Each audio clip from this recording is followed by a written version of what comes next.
Hello, guys. Good morning, afternoon, evening. It is the Let's Toast Life podcast.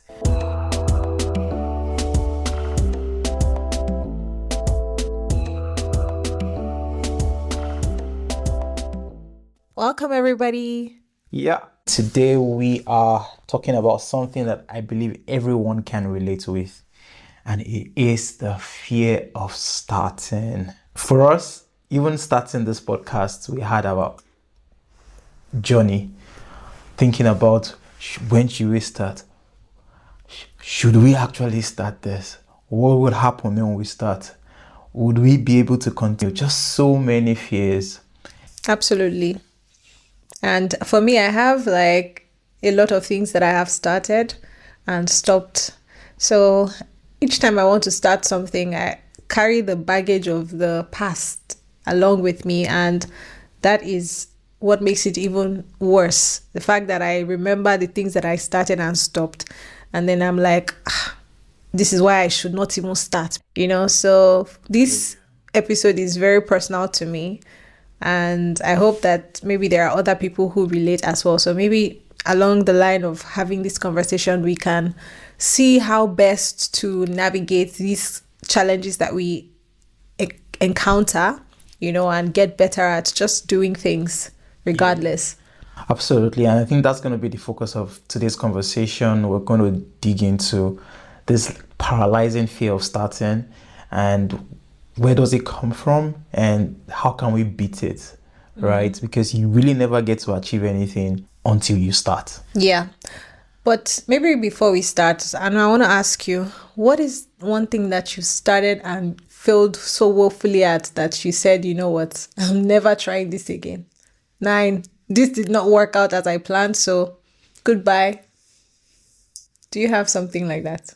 I remember wanting to be a sprint athlete. I believe I was fast. It's the belief for me. I believe I could run fast. I kind of just thought,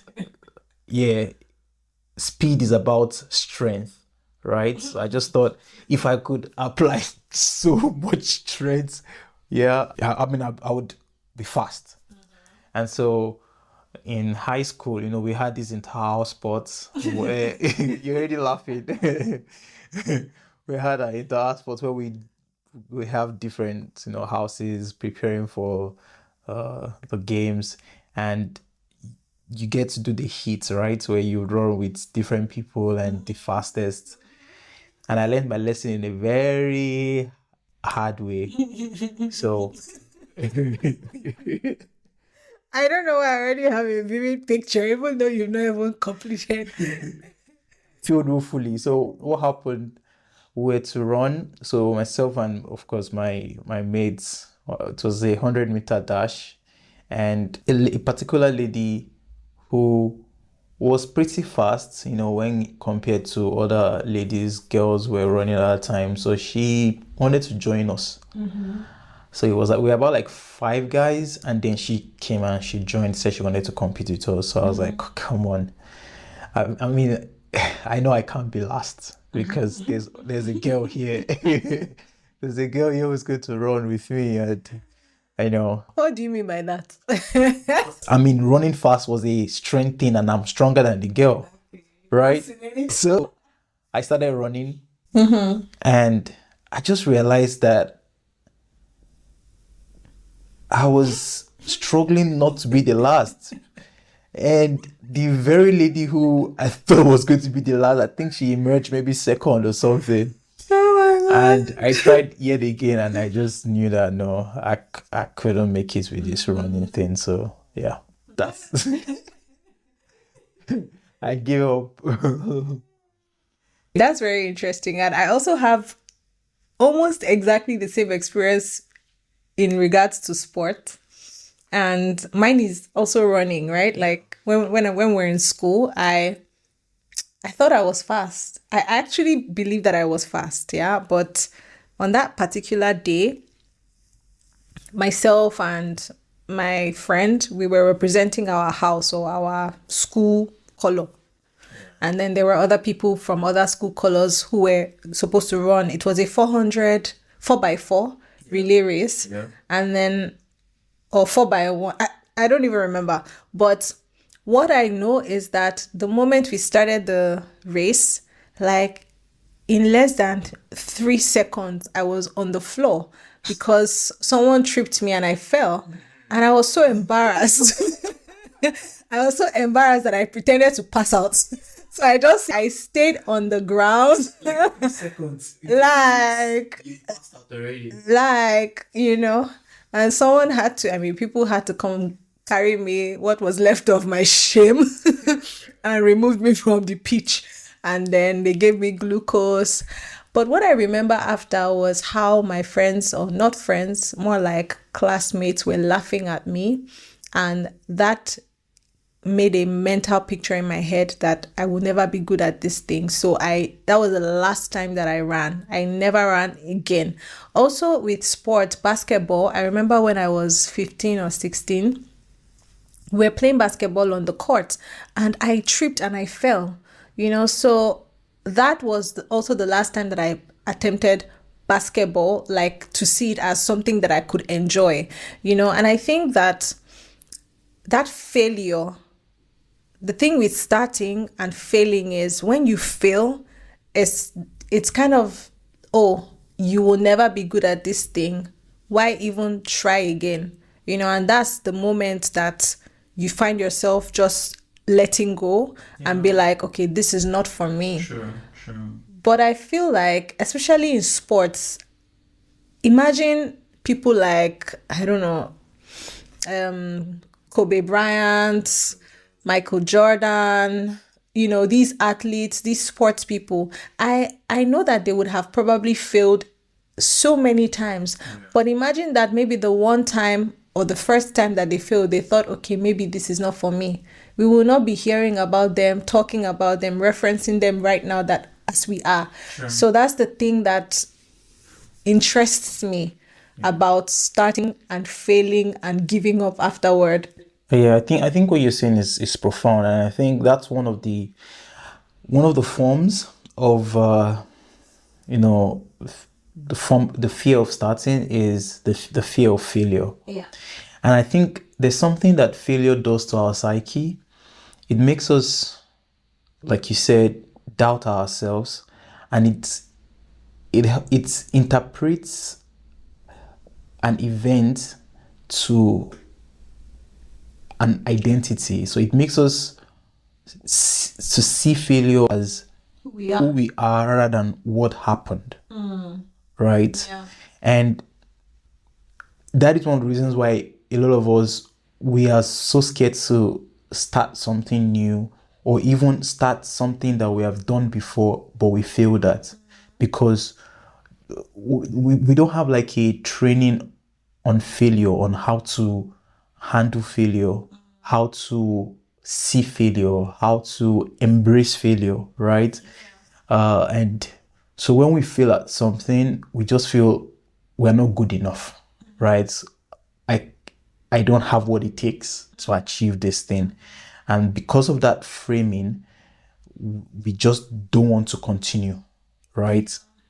Especially if it's something that you were very enthusiastic about, and you were hyped about it. You had all the preparations. You at least to the best of your knowledge, you did all you're supposed to do to prepare for that thing, and then you started it, and then you failed.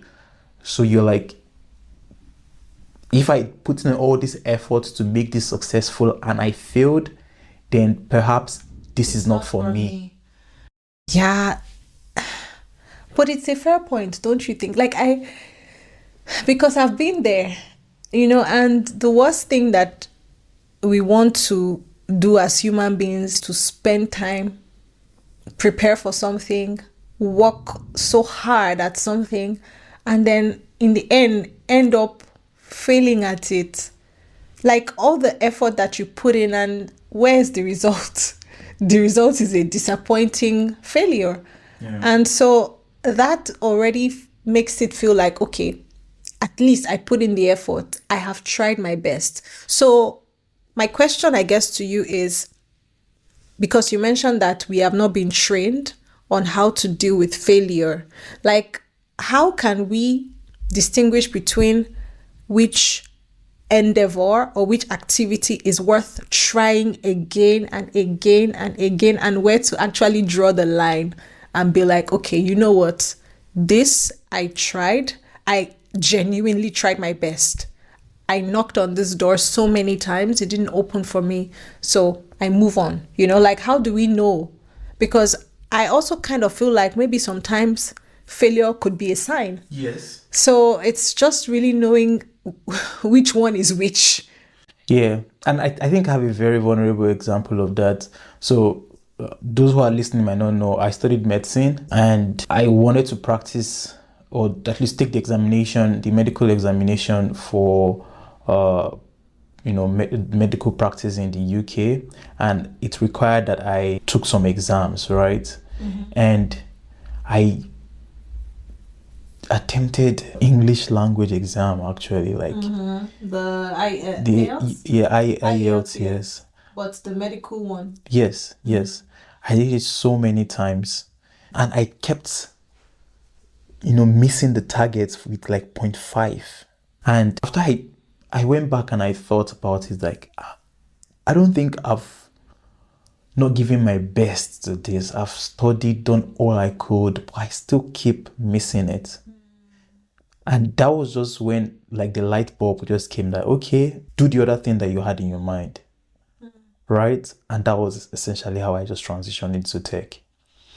So I get you from where you're saying, where sometimes failure is just saying redirect. So failure sometimes can be re-strategize, redirect, and sometimes failure might mean you've not knocked enough. Keep knocking. And then, just because you mentioned this, like, keep knocking, I remember a podcast that I was listening to, and how the hosts were talking about how sometimes we human beings, we don't do a good job of appraising ourselves and be like, actually, did I really do my best? In my own mind, I think I did my best, but to be honest, did I really give it all it takes? And I think that is important too, because sometimes we feel like, yeah, we're really giving our best to something, but how best of the best is it? Yeah. And I think just having that at the back of our minds, like, okay, if we are not giving in 100%, we might not have the best outcome. Yes. And if we would only go again, but put in more effort, like do something different, like try another approach towards the same outcome, or like the outcome that you want, that you expect, maybe it would yield a different result, because it doesn't make sense to keep doing the same thing over and over and over again and keep failing and be saying, okay, yeah, like this is not working, but you've been trying the same approach. Like maybe it's trying a different approach, putting in more energy, more passion. Yeah. I think as you were speaking, I was also thinking about it, listening to you, and I thought, when you're isolated, you easily might miss out on some details, right? So, for example, when you're talking about self-appraisal, I mean, it's very difficult for you to overcome that bias you have in your mind about what you're doing and what you have not done enough, because you're measuring yourself against yourself, right? And you don't have that external appraisal. So, like, a wisdom would be, if you're doing something and you're failing, and you've done your own self-appraisal and you feel, I'm doing my best, then it might be worth it to have a second view from someone who you believe would give a constructive and a honest feedback, or someone who has a knowledge into the area that you're failing, right? And do that appraisal not just by yourself, with yourself, but with another person who can see what you're doing and maybe even walk you through and then you might be able to see some blind spots in your preparation. And sometimes that's the idea of having counsel, right? When you have counsel, when you have people around you, you can, because like I give my own example, the reason why I was able to redirect myself after a lot of failures with the exam was because I sought counsel. Actually, it was not because I was wise all by myself. So I spoke with quite a number of people that, hey, this is where I am, this is what I'm trying to do, I've been doing this and it's not working. What am I missing? And from the counsel I got, everyone was saying, okay, maybe you want to look into this. Perhaps you already have the skill, the knowledge for you to do this. Try knocking this door. And truthfully, as soon as I redirected my focus and I knocked on that other door, it opened wide. It literally opened wide. So I guess that is another way to help in framing failure, having another person's opinion, bringing people into your world, right? And helping them analyze and see what you're doing and help you to prepare to start again. Because that's the whole idea. The whole idea is you don't allow the fear of failure, the fear of not being good enough to stop you from starting whatever you want to start. Yeah, absolutely. I agree. Yeah. But then I feel like another thing that we can talk about is what is called imposter syndrome. I feel so fear of failure is one thing, right? Where your past failures are like those shackles holding you down from moving forward. But another thing is the fear of not being good enough. Yeah. And I have to say that I feel like we women deal with it way more. Really? Why do you think so? Yeah, because women are very, like, I will speak for myself, like, I'm very self-aware and overly critical and sentimental as well. Okay. So let's say I want to start, I don't know, like a new business. Because of how my brain is working, I'm already thinking about how I'm going to start, where I'm going to sell, who is my customer, who will buy from me. And I'm also even thinking, will anyone buy from me? Like what, like why should I even start in the first place? So there are so many layers of thinking, at least for me, and I think quite a number of women, and then it holds them back from actually doing what they have in their hearts to do, you know. And this also shows up in the workplace, where maybe you want to get a promotion, but you think, am I really good enough? Have I really done a lot of exciting things that makes me feel like I can earn, like I can yearn for this change, you know? And I personally struggle with that a lot. I would be curious to know how you men deal with imposter syndrome, because when I hear that word, or that word, imposter syndrome, I'm thinking more in the direction of this thing that women deal with, you know, not this thing that everyone deals with. So how is the experience for you? Do you think this is something that you experience, or what does that look like? Yeah, I think imposter syndrome it affects everyone. I don't think it's gender specific. I think men also feel it. Like I also experience imposter syndrome. Yes, but the difference is in how you respond when you have that feeling, right? And when you feel that way. So, for example, the female makeup, right, is safety bias. A woman wants to be safe and secure, and you know, so there's a natural inclination of the female species to that direction. And so when the imposter syndrome comes, feeling of not good enough, not being good enough, the way you would respond to it naturally is to cave in and step back like, I'm not good enough. I want to be safe.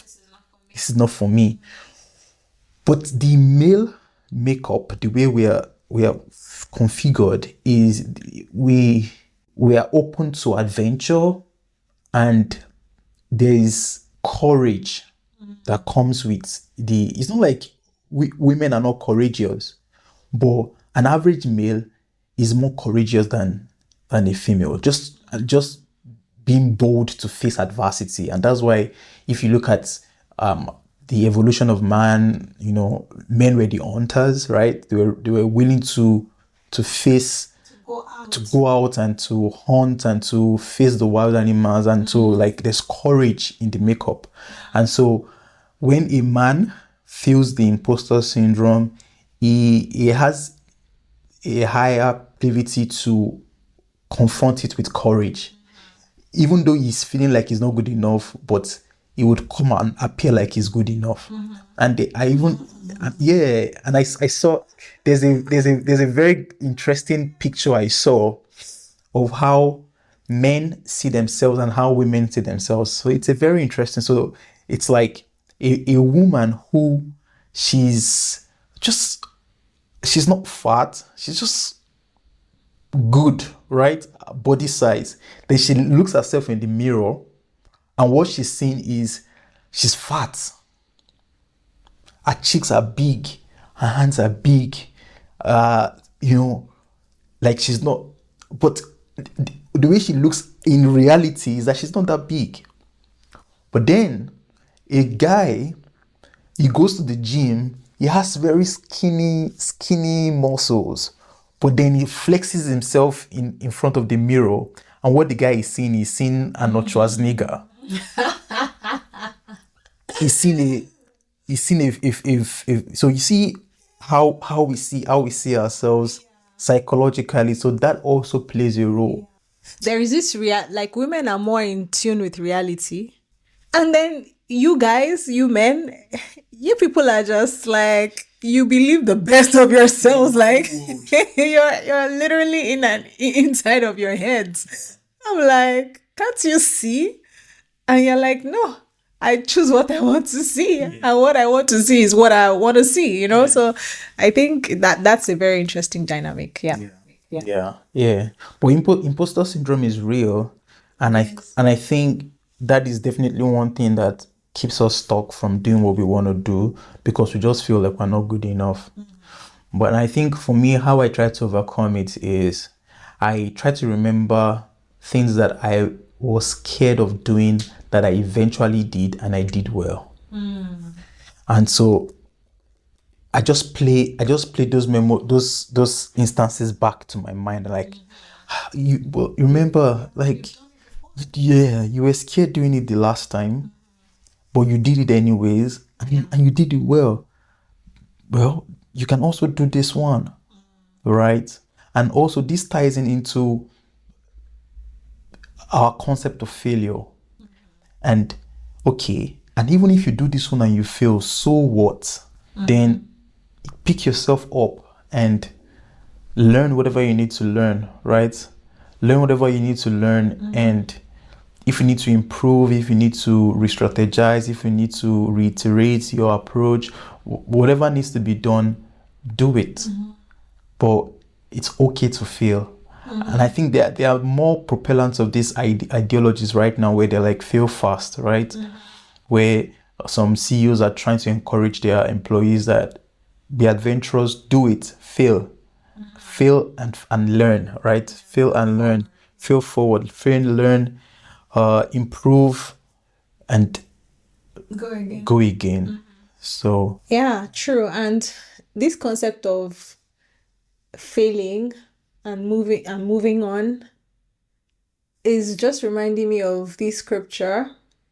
Actually, two scriptures that talk about, one talks about do not remember the past things. Yeah. So like you should forget. And then on the other hand, there is this one thing I do, forgetting what is behind me. Yeah. So I feel like there's an important part of forgetting in failure that we should embrace. Yes. But there's another side that we should not forget, like do not forget the little beginnings. Do not forget like the things that you succeeded at. So keeping a swipe file of the success stories that you've had is the thing that you should not forget.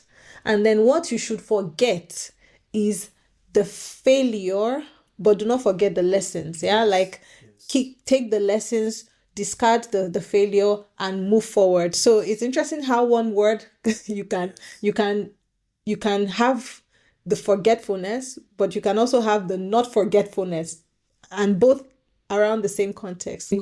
Yeah, absolutely. And you went to the Bible, so I could just also leverage on that. Just remembering the story of David, and when he was encountered with a new challenge of Goliath, and literally what he just read out was his resume. He just said, well, okay, this is Goliath. It's yet another challenge. I'm so small. I recognize that, but come on, I have a resume. I remember I was attacked by a lion. I killed the lion. I remember I was attacked by a bear. I killed the bear. Well, this is yet another challenge. And my past successes can be the fuel that would help me to achieve this next success, right? And so in that sense, you forget the past. You take the victories of the past to fuel you for tomorrow, for the future. Yeah. I guess I have to remember a lot more because I am so quick to forget my successes.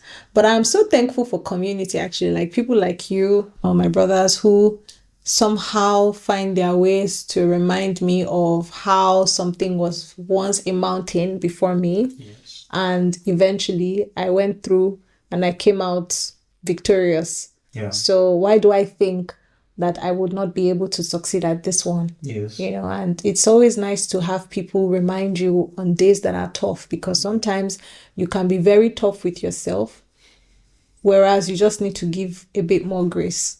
Absolutely. Cool. To wrap up today's episode, what would be your suggestion, advice, encouragement to anyone who is listening right now, has this idea, has this project they've been wanting to start, they've been procrastinating, either due to the fear of failure, fear of not being good enough, imposter syndrome, and they just don't know how to start? Or what would your encouragement or your advice be to them? I would say that you should learn to break down your challenges into steps, like bit by bit by bit. You break it down, you dissect it into what is manageable for you per time, and then make sure that you are doing something getting you closer to that challenge, getting you closer to what it is you want to do. For us, this podcast, like Anu already said in the beginning, was something that we quite contemplated on. Okay, how should we bring this back to life? How should we be consistent and whatnot? So we broke it down into what we wanted to focus on during the rebrand, like what kind of topics we'll be talking about. And then we tried to break it down further into how many episodes we want to do, like how long the episode should be, when should be our recording days. And now we are recording if you're hearing this, it means that we did something right, So break down the challenge, whatever it is, into small steps and see how you can do one thing today, the other thing tomorrow, another thing, I don't know, like in 2 days. But by all means, just keep moving forward. And should it be that maybe you skip some days, there's that tendency to feel like, here we go again, back to square one. And then instead of you picking yourself up, you start to beat yourself down. And then before you know it, the gap is widening. And in the end, you just leave it all together. So the moment you realize you skipped a few days, come back to it, pick it up from where you stopped, and just keep moving forward. That's what I would say. For you, do you agree with my advice or? Yes, I agree. I agree with your advice. Anyone who has listened to what you said and actually implements it would see some changes. And mine would be loosely attached to results and be more focused on the process. That's what it would be, because I've seen it time and again that you can seemingly do all the right things and not get the results that you expect. And it is the cause of frustration. Yeah. And it makes people give up, because when you are focused on the result and your expectations are not met, then you're frustrated. But if you know the result you're expecting, because of course the result is like the goal, like the eventual outcome, but then just pay attention to the process. And by the process, I'm just saying what you are doing day to day that is going to eventually lead to the result you're hoping for. What improvement you are making in yourself. Just that process can add so much value to you than even the actual result. So my advice would be for anyone who is trying to start something or has given up, the next time you want to start a new adventure, pay attention to not the results, or don't be so fixated on the results, but pay attention to the process. And success takes time. Yes. It takes time. I think that timing part is also what I am just now realizing. Everyone who is now like today's success idol or success icon, they didn't just start. Like even all these musicians that you're like, like they just blew up. No, they did not. No. If you check their track record, you see that 10 years ago, 9 years ago, 5 years ago, they've been doing this thing. They've been focusing on the process and then getting the rewards along the line. But the reward is not what is their motivation. It's really like the process, the fact that they're getting better at their craft, the fact that they really enjoy what they do. Yep. So it's that keeps the energy alive, and timing is so important. Like it takes time, but our time will come. I'm saying our time because me too. Yes, like so... I'm aspiring to perspire to yeah. Well, thank you guys for listening to us today. And don't forget to give us a comment. You can write the comment in the podcast comment section. Let us know what you really enjoyed, what you're going to take away, what you're going to commit to doing. Yes. And don't forget to share this podcast. Don't forget to subscribe if you're not yet part of the community. We are growing, so jump on the train. Cool. And before we enter this episode, can you please grab your glass? Because we're about to have a toast. Are we ready? Okay, let's toast to life. Cool. Awesome. So till we come your way in the next episode, remember that life is for the living. Find something to be excited about this week. And don't forget to toast to life. Alrighty. Toodles, everyone. Bye. Bye.